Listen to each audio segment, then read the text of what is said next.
మీ destination ఏదైనా ప్రపంచంలో ఏ మూల ఉన్నా CNN travel explore the world your way. America అధ్యక్ష ఎన్నికలలో డొనాల్డ్ ట్రంప్ ఘన విజయం సాధించి రెండవసారి వైట్ హౌస్లోకి అడుగు పెడుతున్నారు.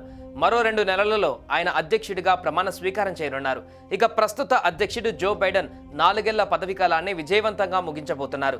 ఈ క్రమంలో అమరులకు కమాండర్ ఇన్ చీఫ్ హోదాలో చివరిసారి నివాళులర్పించారు. ఈ సందర్భంగా ఆయన సైనికుల సమాధి వద్ద కన్నింటి పర్యాంతమైన ఓ వీడియో ప్రస్తుతం నెట్టింట వైరల్ అవుతోంది.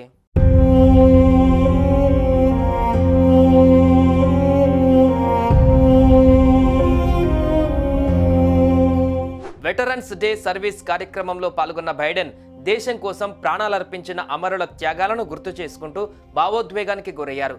అమర సైనికుల సేవలను గుర్తు చేసుకుంటూ గాడ్ బ్లెస్ అమెరికా పాట ఆలపిస్తూ అధ్యక్షుడు జో కంటతడి పెట్టుకున్నారు. ఉబికి వస్తున్న ఆ కన్నీళ్లను బైడెన్ తుడుచుకుంటున్న వీడియో వెలుగులోకి రాగా ప్రస్తుతం నెట్టింట హల్చల్ చేస్తుంది. అమెరికా అధ్యక్ష ఎన్నికల ఫలితాలు వెలువడిన తర్వాత తొలిసారి అధ్యక్షుడు జో బైడెన్, ఉపాధ్యక్షురాలు కమలా హారిస్ ఈ కార్యక్రమంలో పాల్గొన్నారు.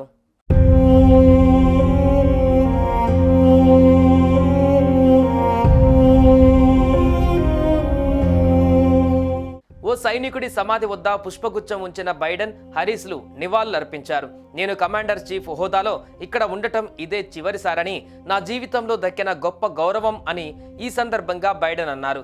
తన కుమారుడు డెలావేర్ మాజీ అటార్నీ జనరల్ బ్యూ బైడెన్ను ఆయన గుర్తు చేసుకున్నారు.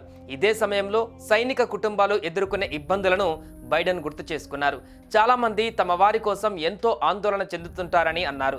యుద్ధంలో ప్రియమైన వారిని కోల్పోయిన కుటుంబాలకు అండగా ఉంటామని, వీరుల కుటుంబాలకు మా పవిత్రమైన బాధ్యతలను నెరవేర్చడానికి కట్టుబడి ఉన్నామని వ్యాఖ్యానించారు.